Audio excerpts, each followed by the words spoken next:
You get a 5G phone. You get a 5G phone. Everyone gets a 5G phone. The sub 15,000 smartphone segment is thriving with 5G phones all around. The Redmi 13 5G is one such new addition that promises 5G without breaking the bank. But how does it perform compared to similar budget 5G phones such as the iQOO Z9X and Realme C65? Don't worry, I'll give you the lowdown in my review. Also, subscribe, like, share this video for more such informative tech content.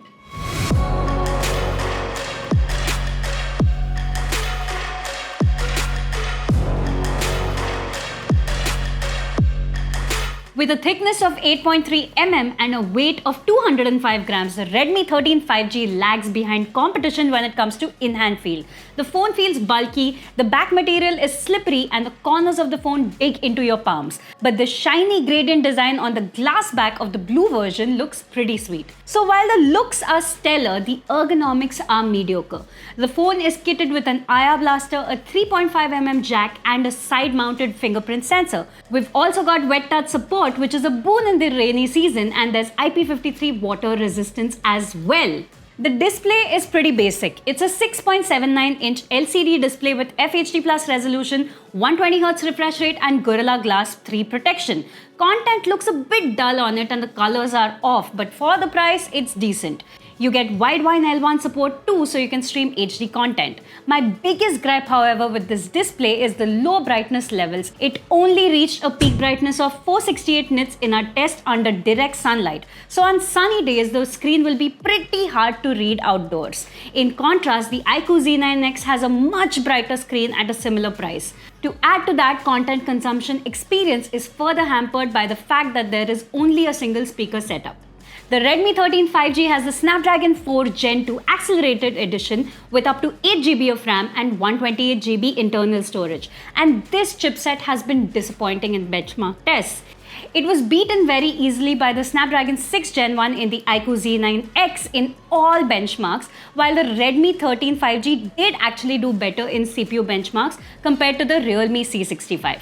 But its performance was appallingly low in GPU benchmarks.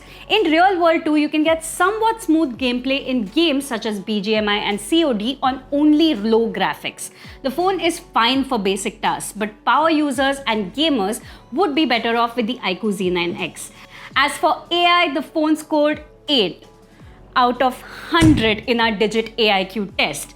Yeah, well, that's expected because the chipset obviously isn't made for AI tasks, being a super budget SoC. So this is the first Redmi phone with HyperOS, and you know what? I quite like it. Animations look smooth and there's plenty of customization.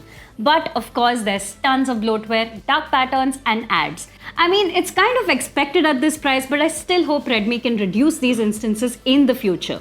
The Redmi 13 5G's camera has disappointed me. The 108MP primary camera has poor dynamic range with heavily crushed shadows and overexposed highlights.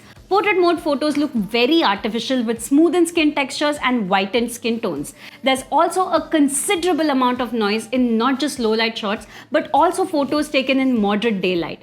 The Realme C65 has a much better camera. Look at its photo samples. The 5030 mAh battery is very long lasting. I got anywhere between 9 to 10 hours of screen on time, which is pretty decent considering I used it pretty extensively during the day.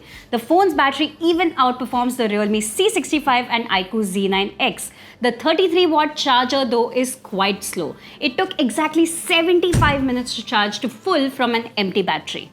So I expected to like the Redmi 13 5G, but that didn't actually happen. There are way too many issues, some small, others most significant, that take away from its appeal. Sure, it's a budget-friendly 5G phone that will bring the technology to the masses, but it has too many misses such as a weak camera, subpar performance, slow charging, and a dull display. The iQOO Z9X is a better option for gamers, while the Realme C65 should be considered if you want a more camera-centric option.